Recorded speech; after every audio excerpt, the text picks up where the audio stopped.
तो मैथ जो है इसका जो मैथमेटिक्स में सेक्शन नंबर जो 2 है इसको आप देखिए 71 क्वेश्चन।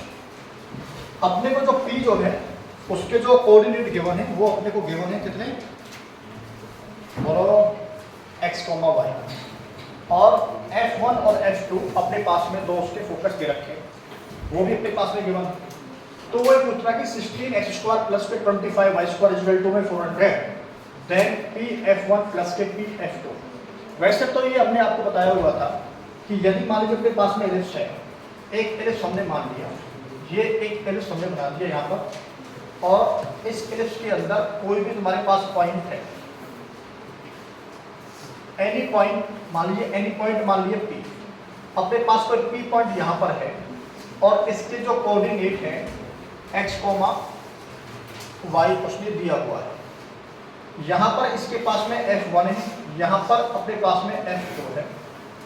ये स्टैंडर्ड फॉर्म में मैंने आपको बताया था जिसके सेंटर कहाँ पर होते हैं, ऑरिजिन पर होता है। यहाँ अपने पास में कितना है, a, 0 है, यहाँ तुम्हारे पास कितना है 0, b है, और यहाँ पर अपने पास कौन है माइनस के a, 0 है, और यहाँ पर अपने पास में 0, माइनस के b होता है। ये मैंने प्रूफ करवाई थी आपको, राइट जी क्या? तो मैंने जो प्रूफ करवाया था वो कुछ इस तरीके से करवाया था कि यदि मान लीजिए मैं यहाँ से जो इस P पॉइंट से इस F1 और F2 दोनों की डिस्टेंस को ऐड करता हूँ, तो ये मैंने प्रूफ करवाया था कि Pf1 प्लस के Pf2 is equal to 2a होता है। सही बात है, सही बात है ये तो? चलो ठीक है, जब ये सही है तो फिर बोलने का है। अब ये बताओ, यहाँ पर अपने को फोकस दे रखे हैं, यदि हम कंपेयरिंग करें इससे तो अपने को तो जो निकालना है ना वो क्या चाहिए, अपने को a चाहिए। तो यहाँ से भी हम a निकालेंगे। वो कह रहा है कि तुम्हारे पास में ये कौन है, एलिप्स है, और इस एलिप्स के ये कौन है, फोकस है। तो इनको वेरीफाई कर सकते हैं कि ये फोकस ही है कि नहीं है। तो आप यहाँ से देखेंगे आप तो 16x² plus 25y² is equal to में 400 अपॉन में कितने हो गई 400 अपॉन में 400, मतलब 400 से हमने क्या कर दिया डिवाइड, क्योंकि इसको स्टैंडर्ड फॉर्म में लेके आएंगे। तो इसको हम सॉल्व करेंगे तो ये अपने पास में कितना आ जाएगा x² अपॉन में 25, क्योंकि 16 इंटू में 25 400 होता है। बात समझ में आ रही है? वैसे भी यहाँ पर ये लगभग यही होते हैं। प्लस के तुम्हारे पास y² है, अपॉन में कितना हो जाएगा 16 इजिकल टू कितना हो जाएगा 1 हो जाएगा। सही है यहाँ तक? अब यहाँ पर देखो a² की जो वैल्यू है वो अपने पास कितनी है 25, तो दिस मीन्स a की जो वैल्यू है तुम्हारे पास कितनी हो गई 5। यदि हम देखें तो इसका आंसर कितना हो जाएगा, इसका आंसर हो जाएगा 10। कितना आंसर हो जाएगा इसका 10 हो गया इसका आंसर। आपने ऑप्शन में किया होगा। फिर भी यदि आप और चेक करना चाहते हैं कि आपके पास में समय है तो इसको वेरीफाई कर लो क्या इसकी फोकस यही है क्या। अब आप जानते होंगे जो एसेंट्रिसिटी होती है तुम्हारे पास वो कितनी होती है, बताओ। Eccentricity square is equal to कितना होता है 1 माइनस के b² अपॉन में a का स्क्वायर। यहाँ पर जो b² है वो 16 है, तो ये तुम्हारे पास 1 माइनस के 16 अपॉन कितना हो जाएगा 25। तो इसको सॉल्व करेंगे तो e का square is equal to 25 minus के 16 9 अपॉन में 25। तो ये तुम्हारे पास आ गया जी 9 अपॉन में 25, और यहाँ से e की निकालेंगे वैल्यू तो 3 अपॉन में कितनी हो जाएगी 5। आपको निकालना है फोकस। यदि फोकस निकालते हैं तो फोकस इसके होते हैं a, 0 सब प्लस माइनस के होते हैं, लेकिन आप यहाँ पर पुट कर दो। तो यहाँ पर आप पुट करेंगे तो a की जो वैल्यू तुम्हारे पास में 5 है, और यहाँ पर तुम्हारे पास में कितनी है 3/5 है, तो 0 देखो तुम्हारे पास कितना आ गया 3,0। एक बार प्लस लगाएंगे एक बार माइनस लगाएंगे। इसका मतलब ये जो फोकस जो गिवन है वो इसी की गिवन है। तो तुम्हारे पास जो आंसर है वो तुम्हारे पास कितना हो जाएगा 10। कितने बच्चों का सही है? इसमें भी गलती होगी किसी से, चलो कोई बात नहीं, आगे गलती नहीं करनी है। नेक्स्ट देखते हैं। नेक्स्ट जो प्रॉब्लम है वो आप देखेंगे 72 जो प्रॉब्लम है, the distance between the focus of the ellipse.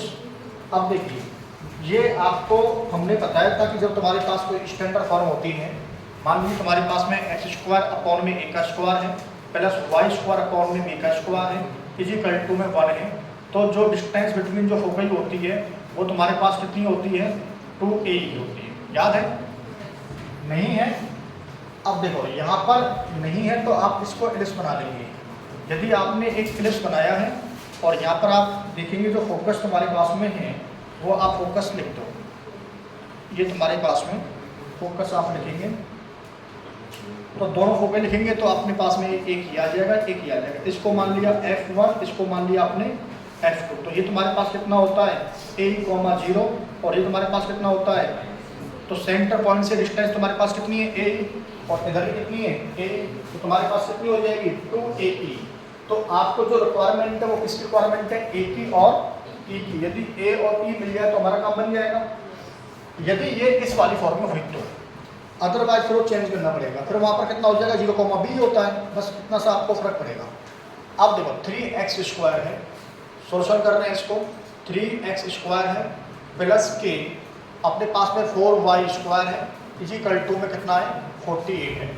x² upon में 48 मतलब प्लस के 4y² अपॉन में 48 इजिकल टू में 1। यहाँ से 3 से मैंने इसको कैंसिल कर दिया, कितनी बार कैंसिल किया बताओ 16 टाइम्स, और इसको कितनी बार कैंसिल कर दिया तो x² अपॉन कितना हो जाएगा 16 और y² अपॉन कितना हो जाएगा 12 इजिकल टू कितना हो गया 1। स्टैंडर्ड फॉर्म बन के तैयार हो गई। बताओ यहाँ पर a ही बड़ा है तो दिस मींस जब a ग्रेटर देन b होता है तो ये जो कंडीशन हमने लिखी थी यहाँ पर भी ये a ग्रेटर देन किसकी थी b की थी, तो इससे ये मैच कर गया। ठीक है, अब बताओ a² इजिकल टू तुम्हारे पास कितना है 16 है, तो अपने पास में जो a की जो वैल्यू होगी वो तुम्हारे पास कितनी होगी 4। अब बताओ b² इजिकल टू तुम्हारे पास कितना है 12, तो b की तो हमें जरूरत नहीं पड़ेगी, केवल b² जरूरत पड़ेगी। अब बताओ एसेंशियलिटी निकालनी है आपको, एसेंशियलिटी तुम्हारे पास कितनी होती है e² इजिकल टू 1 माइनस के b² मतलब छोटा ऊपर आता है और बड़ा नीचे आता है, ऐसे होता है ना। अब यहाँ पर देखो e का जो स्क्वायर है तुम्हारे पास कितना हो जाएगा 1 अपॉन में 12 अपॉन कितना हो जाएगा 16, और यहाँ से e का जो स्क्वायर है अपने पास कितना हो जाएगा, यदि 16 में से हम 12 सब्ट्रैक्ट करेंगे कितना हो जाएगा 4 अपॉन कितना हो जाएगा 16, और 4 अपॉन में 16 को सॉल्व करते कितना हो जाएगा 1/4, और यदि e की निकालते हैं आप फाइनल वैल्यू तुम्हारे पास कितना हो जाएगा 1/2। कौन से लेने, 0 से जो बड़े वाला है वो लेना है अपने को। अब तुमको निकालना है इसके 2AE। अब आंसर अपने को फाइनल चाहिए क्योंकि अपने को निकालना है इसका 2AE। अब बताओ 2AE में आप इसको कैसे सॉल्व करेंगे, 2 A की वैल्यू बताओ कितनी है, A की वैल्यू तुम्हारे पास 4 है और E की वैल्यू बताओ कितनी है 1/2 है, तो तुम्हारे पास कितना हो जाएगा, तो इसका आंसर आ गया 4। तुम्हारे पास इसका आंसर 4 ही है। अब यहाँ पर तुमने जो ऑप्शन में जो भरा होगा वो समथिंग कुछ ऐसे भरा होगा 0 0 0 4 ऐसे भरा था क्या, और सिर्फ 4 और उन्होंने सही कर दिया, चलो कोई बात नहीं। नेक्स्ट देखो, नेक्स्ट देखो, नेक्स्ट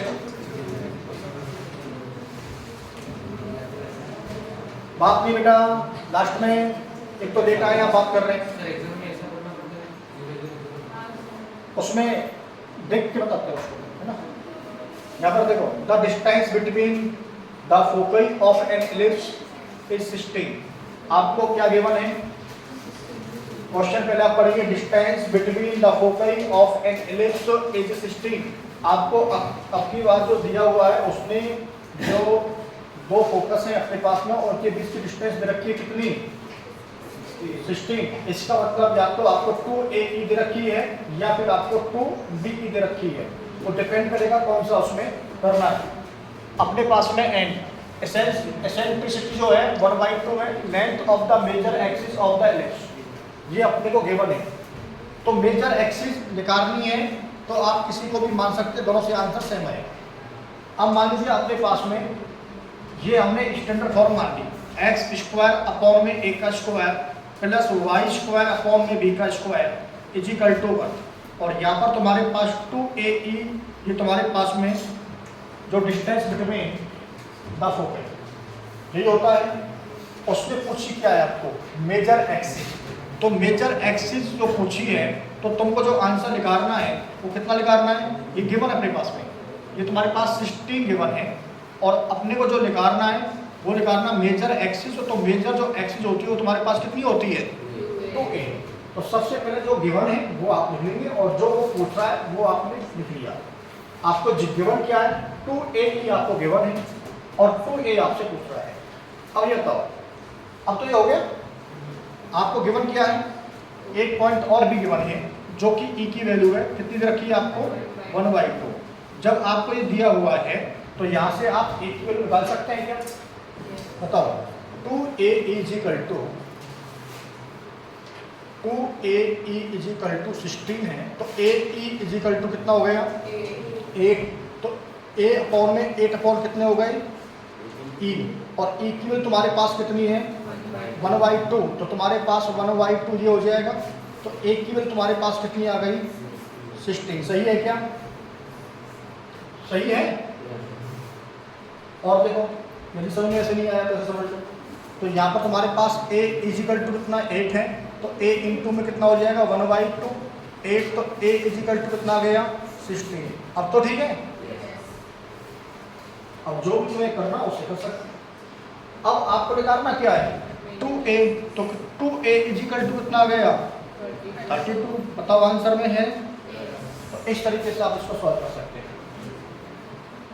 समझ में आ गया, ये किसका सही था, गलत था क्या, चलो ठीक है।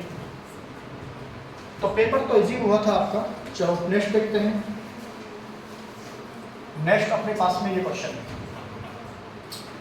The line x equal to 8 is the direction of the ellipse x square upon x square plus y square upon b square is equal to 1 with corresponding the focus 2, 0 if the tangent of E at the point P in the first quadrant passing through the point 0, 4√3 and the intersect the x-axis q, then 3p2 square is equal to, ये आपका 74। आप लोग ये करे थे कि ये question आप लोगों से नहीं। अब देखिए ये क्वेश्चन यदि आपने वीडियो देखेंगे तो इस तरीके का एक क्वेश्चन मैंने करवाया हुआ है, थोड़ा सा मैच करता है, जिसके अंदर जो टेंजेंट है उसके ऊपर एक सर्कल जा रहा है, याद है आपको कुछ। तो वहां पर जब हमने सर्कल की हमने क्या निकाली थी, डायमीटर निकाला था। डायमीटर शब्द कुछ रेडियस का कुछ स्क्वायर करके निकाला था, तो ये वही तो है 3r स्क्वायर वाला, तो ये लगभग उसी से मैच कर रहा है क्वेश्चन, आप देखेंगे तो। लेकिन यही आप जो है भूल जाते हैं, ये सबसे बड़ी बात प्रॉब्लम है। चलो सॉल्व करते हैं इसको। अब बताओ आप अपने पास में, आप ये बताओ कि जो तुम्हारे पास में जो लाइन है, जो ये लाइन है ये कौन है बेटा, डायरेक्ट। चलो ये जो लाइन है ये आपने मान लीजिए डायरेक्ट है, इसकी डायरेक्ट है ये एलिप्स की। अब बताओ यदि तुम्हारे पास एक स्टैंडर्ड फॉर्म, देखो अपने को जब उसने दिया हुआ है, अब उसने यहाँ पर दिया हुआ नहीं है कि जी ए बड़ा है या बी बड़ा है, तो अपने को ये बात नहीं पता है, तो फिर हम जाएंगे इसके फोकस पर। तो फिर देखो कि इसमें जो फोकस है तो तुम्हारे पास कितना है 2,0। इसका मतलब ये फोकस किस पर है, एक्स एक्सिस पर है, इसका मतलब ट्रांसवर्स एक्सिस पर है। तो यहाँ इसका मीनिंग ये हो गया कि इसमें क्या गिवन हो गया अपने पास में, ए इज ग्रेटर देन बी हो गया। अब समझ में आ गया। अब यहाँ पर बताओ, तो एक्स स्क्वायर अपॉन में ए का स्क्वायर प्लस ए वाई स्क्वायर अपॉन में बी का स्क्वायर इज इक्वल टू 1 है। आप ये बताओ कि जो इसकी डायरेक्शन जो होती है उसकी इक्वेशन क्या होती है, और जो इसके फोकस होते हैं तो तुम्हारे पास कितने होते हैं, तो इसका एक फोकस मान लीजिए 2,0 मान लीजिए। अब ठीक है, अब तो ठीक है। अब ये बताओ मेरे को, ये तुम्हारे पास जो है फोकस तुम्हारे पास कितना होता है ए ई 0, दूसरा मानेंगे तो माइनस के ए 0 हो जाएगा। अब आप ये बताओ कि इसके अंदर कि जो आपको डायरेक्शन जो दे रखी है उसकी जो इक्वेशन है वो कितनी दे रखी है आपको, तो यहाँ पर लिख सकते हैं क्या, ए अपॉन में ई इज इक्वल टू में 8 लिख सकते हैं क्या, लिख सकते हैं। अच्छा यहाँ पर देखो ए ई इज इक्वल टू कितना लिख सकते हैं आप, 2 लिख सकते हैं क्या। तो अब तो ये हो गया, इतना काम हुआ या नहीं हुआ। अब इसमें आपने क्या निकाल लिया, तो सबसे पहले आपने ए अपॉन में ई और ए अपॉन ए इंटू में ई इक्वल टू कितना है। अब बताओ क्या करें, इन दोनों को मल्टीप्लाई कर दें, तो ए अपॉन में ई इंटू में ए ई इज इक्वल टू में कितना हो जाएगा 16। अब देखो यहाँ ए से सॉरी ई से क्या हो गया, तो ए स्क्वायर इज इक्वल टू कितना आ गया 16। तो यदि जरूरत पड़ेगी तो ए की जो वैल्यू तुम्हारे पास कितनी हो गई 4 हो गई। एक पॉइंट क्लियर होगा, एक पॉइंट क्लियर हो गया। अब यहाँ पर दोबारा देखिए, प्रेस को लीजिए आप। अब आप बताओ कि तुम्हारे पास ए की वैल्यू आ गई, अब ई की वैल्यू भी आप निकाल सकते हैं। अब देखो ए की वैल्यू हमने पुट कर दी यहाँ पर, यदि यहाँ पर हम ए की वैल्यू पुट करते हैं तो 4 इंटू में ई इजिकल टू में 2 है, तो यहाँ से ई इजिकल टू में कितना हो जाएगा 1/2। तुम्हारे पास ई की वैल्यू भी आ गई। अब अपने को निकालनी है बी की वैल्यू, तो वी नोट हम जानते हैं कि बी का स्क्वायर जो होता है वो ए का स्क्वायर होता है, 1 माइनस से कितना होता है ई का स्क्वायर होता है इसके अंदर। तो बी का जो स्क्वायर है यहाँ पर आप देखेंगे ए का स्क्वायर तुम्हारे पास 16 है और 1 माइनस के ई का स्क्वायर, ई की वैल्यू तुम्हारे पास कितनी है 1/4, और 1/4 का मैंने कितना कर दिया स्क्वायर, तो कितना सॉरी 1/2, 1/2 का मैंने क्या कर दिया स्क्वायर, तो कितना हो जाएगा 1/4, और 1 में से मैं यदि 1/4 सब्ट्रैक्ट करता हूं तो तुम्हारे पास कितना आ जाएगा बोलो 3/4। तो तुम्हारे पास आ गया कि b का स्क्वायर इज इक्वल टू में 16 इंटू में 3/4। अरे फ्रैक्शन तो जानते होंगे, तुम्हारे पास ये कितना हो गया 4, तो b की जो b square is equal to तुम्हारे पास कितना आ गया 12। अब ये तुम्हारे पास b का स्क्वायर आ गया, यदि b की वैल्यू निकालनी हो तो तुम्हारे पास कितनी हो जाएगी 2√3। अरे तो बहुत बार करवाया यार ऐसा। तो इतना बताओ a की वैल्यू तुम्हारे पास 4 है, b की वैल्यू तुम्हारे पास 2√3 है, e की वैल्यू अपने पास में 1/2 है। ये बताओ समझ में आया नहीं आया, आ गया। तो सबसे पहले जो गिवन है वहां से हमें कुछ और चीजें फाइंड करनी है, और उसके बाद में अब हम आगे इसको सॉल्व करते हैं। इसमें जो पूरा जो मैटर है वो है टेंजेंट का, तो इसके लिए एक नई स्लाइड लेनी पड़ेगी अपने को। तो स्लाइड हमने नई, और यहाँ पर हमने बनाया एक स्टैंडर्ड फॉर्म में इलिप्स, और यहाँ पर स्टैंडर्ड फॉर्म में हमने बना दिया ये इलिप्स, और इसमें हमने बना दी ट्रांसवर्स एक्सिस और कॉन्जुगेट एक्सिस। यहाँ पर आप बताएंगे कि इसके पॉइंट तुम्हारे पास कितने आ गए 4,0, और यहाँ पर तुम्हारे पास कितने आ गए 0,2√3, और तुम्हारे पास जो फोकस है वो तुम्हारे पास कितना आ गया 2,0 गिवन है। बात समझ में आ गई। अब यहाँ पर आप पढ़ेंगे इसको आराम से। उसने ये अपने को बोला हुआ है कि भाई साहब कि जो लाइन है डायरेक्शन दे रखी है, इलिप्स दे रखा है, विद करस्पॉन्डिंग फोकस दे रखे हैं। यहाँ से आप इसको पढ़ेंगे, ये अपने पास पढ़ेंगे यहाँ से कि if the tangent of E at the point P, तो जो टेंजेंट है in the first quadrant passing through the point 0,4√3 and intersect the x axis at the Q. ये बात समझ में आई है नहीं आई। जो तुम्हारे पास एलिप्स है उस एलिप्स पर एक पॉइंट कौन है एट द पॉइंट। इस बात का मीनिंग समझ में आ गया, मतलब एलिप्स पर कौन है एक पॉइंट पी है जो कहां पर लाई करता है फर्स्ट क्वाड्रेंट के अंदर है। अब देखो यहाँ पर फर्स्ट क्वाड्रेंट का मीनिंग ये हो गया जो तुम्हारे पास ये है, यहाँ पर एक लाइन हमने ड्रॉ करेंगे, एक टेंजेंट हम ड्रॉ करेंगे, तो ये जो टेंजेंट जाती हैं वो बहुत टेंजेंट बनती है इसके अंदर। ये टेंजेंट हमने बना दी ऐसे, मतलब फर्स्ट क्वाड्रेंट के अंदर। यदि सेकंड क्वाड्रेंट बनता तो टेंजेंट यहाँ से ऐसे बनती, थर्ड बोलता सॉरी सेकंड बोलता तो ऐसे बनती, थर्ड बोलता तो ऐसे बनती, और फोर्थ बोलता तो ऐसे बनती। तो ये कौन से क्वाड्रेंट के अंदर है फर्स्ट क्वाड्रेंट के अंदर। तो कितना इजी क्वेश्चन ये बनेगा। अब ये बताओ कि ये इसको टच कर रही है, अब तो बताओ कि जो पी पॉइंट है वो तुम्हारे पास कहाँ पर है, यहाँ पर पी पॉइंट है, और क्यू पॉइंट कहाँ पर है। अब इसको पढ़ेंगे दोबारा से, यहाँ पर थोड़ा सा जो है आपको पेशेंस रखना पड़ेगा। एक द टेंजेंट, जो टेंजेंट ड्रॉ कर दी ई एट द पॉइंट पी, उस इलिप्स पर जो पॉइंट अपने पास में ई है, सॉरी इलिप्स ई पर पॉइंट कौन है पी है, बना दिया। कहाँ पर बना दिया फर्स्ट क्वाड्रेंट में। इतना काम भी हमने कर दिया। नेक्स्ट आप देखेंगे पासिंग थ्रू द पॉइंट। अब ये जो टेंजेंट जो ड्रॉ हो रही है वो तुम्हारे पास कौन से ड्रॉ हो रही है, उसको मत देखो, यहां पर देखो, यहां पर देखो कौन से ड्रॉ हो रही है, 0,4√। इसका मतलब इसको तो आसानी से लिख सकते हैं ना, बोलो वो 0,4√3 कहां पे आएगा, y एक्सिस पर, क्योंकि x एक्सिस कितना है 0, तो किस पर होगा ये y का, वो भी प्लस का है। इसका मतलब ये हुआ कि यहाँ पर कोई एक ऐसा पॉइंट है इस जगह पर जो 0, कितना है 4√3 है, इसके ऊपर है ये, क्योंकि ये तुम्हारे पास 2√3 है और ये तुम्हारे पास 4√3 है। समझ में आ गया? उसने कहा जो तुम्हारे पास जो ये लाइन जा रही है ना, जो टेंजेंट जो ड्रॉ हो रही है ना, ये एक तो इस पॉइंट से जा रही है, इस वाले पॉइंट से, दूसरा x एक्सिस पे जा रही है ना, तो x एक्सिस पर ये जो है ना, ये x एक्सिस को ना इंटरसेक्ट कर रही है कौन से पॉइंट पर, Q पॉइंट पर। अब बताओ समझ में आया नहीं आया? यदि ये समझ में आ गया तो क्वेश्चन हो जाएगा, और ये समझ में नहीं आया तो फिर नहीं होगा। एक आपको क्या दे रखा है, एलिप्स, तो एलिप्स की बेसिक कुछ दे रखी है, हमने फोकस दे रखा है, डायरेक्शन दे रखी है, तो वहां से हमने ए बी और ई की क्या निकाल ली, वैल्यू हमें जरूरत पड़ेगी तो उनका हम यूज कर देंगे।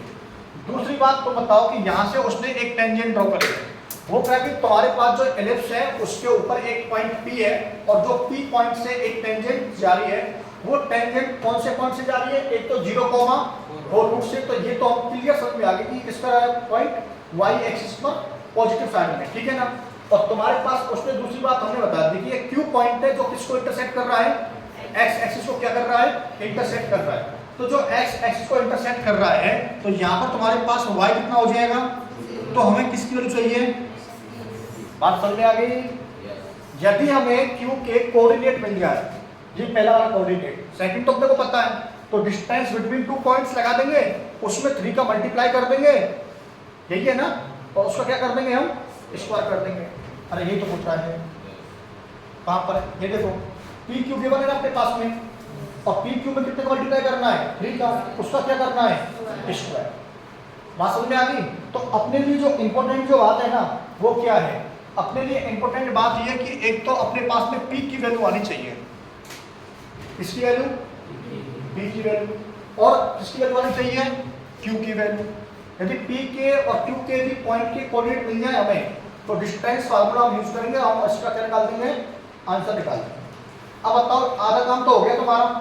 अब देखो इस काम के करने के अलग अलग तरीके हैं, तो ये बताओ P की वैल्यू हमें P पॉइंट के कोऑर्डिनेट तो हमें कर सकते हैं, क्योंकि अपने पास कौन है, एलिप्स है, तो P पॉइंट के जो कोऑर्डिनेट है वो आ जाएंगे a cos थीटा और b sin थीटा।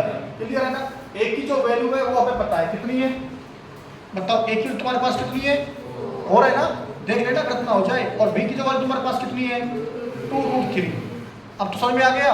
तो यहाँ पर तुम्हारे पास आ जाएगा, ये तो आप लिख सकते हैं जी 4 कितना cos थीटा, 4 cos थीटा और 2√3 sin थीटा। अब तो ठीक है। अब देखो एक काम हमें करना है, हमें ये काम करना है कि यदि हमें Q पॉइंट के कोऑर्डिनेट मिल जाते हैं तो अपना काम बन जाएगा, ठीक है ना। अब बताओ टेंजेंट की जो इक्वेशन होती है वो क्या होती है, बताओ। यदि पॉइंट फॉर्म में बात करें तो अपने पास में ऐसे होती है वो x1 अपॉन में a का स्क्वायर प्लस y1 अपॉन में b का स्क्वायर इज इक्वल टू 1। ये सही बात है। यहाँ पर जो x1 की और जो y1 की वैल्यू है तुम्हारे पास कितनी है, बोलो बेटा। अब तुम ये जानते होंगे एक x cos थीटा, डायरेक्ट में बता देता हूँ आपको याद नहीं हो तो, और y sin थीटा अपॉन में b इज इक्वल टू 1 होती है जब हम पैरामेट्रिक फॉर्म में लिखते हैं। तो अब समझ में आ गया, पॉइंट फॉर्म में ये होती है और पैरामेट्रिक फॉर्म में ये होती है, बोलो याद है। अब तुम इसको तो सॉल्व कर सकते हो, x अपॉन में कितना हो गया, a, बताओ x अपॉन में a कितना हो गया, x cos थीटा अपॉन में a की वैल्यू बताओ कितनी है, 4 प्लस के y अपॉन में b की वैल्यू कितनी है तुम्हारे पास, b की वैल्यू 2√3 कितना तुम्हारे पास, sin theta is equal to कितना है ये कौन आ गई, इक्वेशंस ऑफ टेंजेंट। बस यही हमें निकालनी थी और ये सभी पे निकालनी आती है, पैरामीट्रिक फॉर्म में निकाल देंगे। समझ में आ गई? तुम ये बताओ, अब इसके बाद में जो ये लाइन है कहाँ से जा रही है भैया, पासिंग थ्रू द पॉइंट 0, क्या ये इसको सेटिस्फाई करेगी या नहीं करेगी, करेगी। तो भैया यहाँ पर आप बताओ कि x की वैल्यू कितनी है तुम्हारे पास और y की तुम्हारे पास कितनी है, 4√3। तो यहाँ पर आप पुट कर दो, यहाँ पर आपने पुट किया 0, यदि x के प्लेस पे 0 पुट करेंगे तो ये पूरा कितना हो जाएगा, 0। सही है। अब बताओ y की वैल्यू तुम्हारे पास कितनी है, y की वैल्यू 4 तुम्हारे पास कितनी है, 3/2 कितनी है, 3 कितना तुम्हारे पास में sin थीटा इजिकल टू कितना है, 1। अब बताओ ये दोनों क्या हो गए, पेंसिल बोलो। यहाँ पर तुम्हारे पास कितना हो गया ये 2। बताओ sin थीटा इजिकल टू कितना हो गया, अब sin थीटा की वैल्यू तुम्हारे पास कितनी आ गई, 1/2। और यहाँ से थीटा की तुम्हारे पास कितनी आ गई, 30। तो cos 30 पर तुम्हारे पास कितनी आ गई, यदि यहाँ से मैं cos थीटा की वैल्यू निकालना चाहता हूँ तो cos थीटा की वैल्यू तुम्हारे पास आ जाएगी √3/2। समझ के होंगे ना, cos 30 कितना होता है, √3/2। अब तो ठीक है, अब तुम बहुत समझदार हो गए। अब तो बताओ यहाँ पर तुम्हारे पास कितने पॉइंट आ गए, 4 × में √3/2, √3/2 है ना, तो तुम्हारे पास √3/2 ये लो। अब यहाँ बताओ 2√3 × में 1/2, इसको थोड़ा और सॉल्व कर लें, बताओ कितना आ गया, तुम्हारे पास आ गया 2√3, √3। अब बताओ समझ में आया नहीं आया, समझ में आ गया। अब तुमको क्या निकालना है, अब तुमको क्या निकालना है, इस वाले पॉइंट के कोऑर्डिनेट क्योंकि निकालने पड़ेंगे ना। तो कैसे निकालेंगे, तुम्हारे पास इक्वेशन तुम्हारे पास ये है, इक्वेशन तो यही है ना। तो बताओ यहाँ से कैसे निकालेंगे, y = 0, x की वैल्यू कितनी आ जाएगी। अब तो यहाँ पर पता है ना, थीटा की वैल्यू पता है ना, पुट करो। अरे बेटा पुट कर दो, तुम तो आराम से बैठ जाओ यार, तुम तो ये सोचो कि मैं कर दूं। चलो मैं करता हूँ, तुम भी करो, मैं भी कर रहा हूँ। यहाँ पर तुम्हारे पास x, एक की वैल्यू तुम्हारे पास 4, cos थीटा की वैल्यू तुम्हारे पास √3/2 प्लस y की वैल्यू तुम्हारे पास हो जाएगी 0, तो ये पूरा बन जाएगा 0 इजिकल टू हो गया 1। तो यहाँ पर तुम्हारे पास x इजिकल टू ये तुम्हारे पास हो गए 8, तो ये तुम्हारे पास हो गए 8/√3। चेक करो भैया, यहाँ पर तुम्हारे पास जो ये वैल्यू है ये तुम्हारे पास आ गई 8/√3, 0। सभी का आंसर है इतना। अब तो इसको सॉल्व करेंगे, बताओ। अब तुमको लगाना है डिस्टेंस फार्मूला, यहाँ पे लगाना है स्लाइडर में, इसको थोड़ा सा ऐसे कर दूं, लिख लिया होगा सबने, ये लो इसको इधर घुमा दिया, बस थोड़ा सा और रह गया है। अब बताओ PQ डिस्टेंस का फॉर्मूला कितना होता है, अंडर रूट में एक फार्मूला होता है x2 माइनस के x1 का whole square plus y2 minus के y1 का होल स्क्वायर, ये फार्मूला इसके अंदर यूज करेंगे। तो PQ is equal to under root में बताओ x2, अब यहाँ से आप सब्ट्रैक्ट कर दो भैया, यदि 2√3 है और इसमें से आपने 8√3 को क्या कर दिया, सब्ट्रैक्ट कर दिया, और प्लस के तुम्हारे पास √3 है, इसमें से आपने 0 को सब्ट्रैक्ट कर दिया और उस पर लगा दिया स्क्वायर।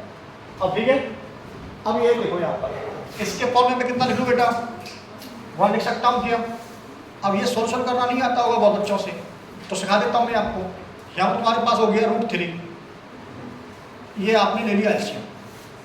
अच्छा एलसीएम ले लिया तो आप ऐसे क्या करो, इसके ऊपर में 1 पुट किया, इन दोनों को मल्टीप्लाई कर दिया, कितना हो गया, तो √3 का मल्टीप्लाई कर दो उसके साथ में, और √3 और √3 करके कितना हो जाएगा 3, और 3 × 2 कितना हो जाएगा 6, और 1 का मल्टीप्लाई करके 8 के साथ में कितना हो जाएगा 8 का स्क्वायर प्लस के यहाँ पर जीरो सब्ट्रैक्ट करेंगे तो कोई फर्क पड़ने वाला नहीं है। √3 रहेगा, उस पर लगा हुआ ऊपर स्क्वायर, तो जब तुम्हारे पास रूट से क्या कैंसिल हो जाएगा, स्क्वायर कैंसिल हो जाएगा। क्लियर है ना? तो तुम्हारे पास में आ गया 3। यहाँ पर देखेंगे आप, थोड़ा सा और देखेंगे, यहाँ तुम्हारे पास कितना हो जाएगा -2, और -2 का करेंगे स्क्वायर तो कितना हो जाएगा +4 हो जाएगा। यहाँ पर तुम्हारे पास कितना हो जाएगा √3, रूट से स्क्वायर कैंसिल हो जाएगा। यहाँ पर तुम्हारे पास कितना हो जाएगा 3, फिर अपोन में कितना पुट कर दिया 1। इसको थोड़ा सा सॉल्व कर लो। यहाँ तुम्हारे पास कितना हो गया एलसीएम, इन दोनों का मल्टीप्लाई कर दो, 3 × 1, इसका मल्टीप्लाई इसके साथ में कितना हो गया 4, इसका मल्टीप्लाई इसके साथ में कितना हो गया 9, कितना हो गया तुम्हारे पास में ये 13। तो तुम्हारे पास 13 अपॉन में कितना आ गया 3। सही है। अब देखो ये किसकी वैल्यू आ गई तुम्हारे पास,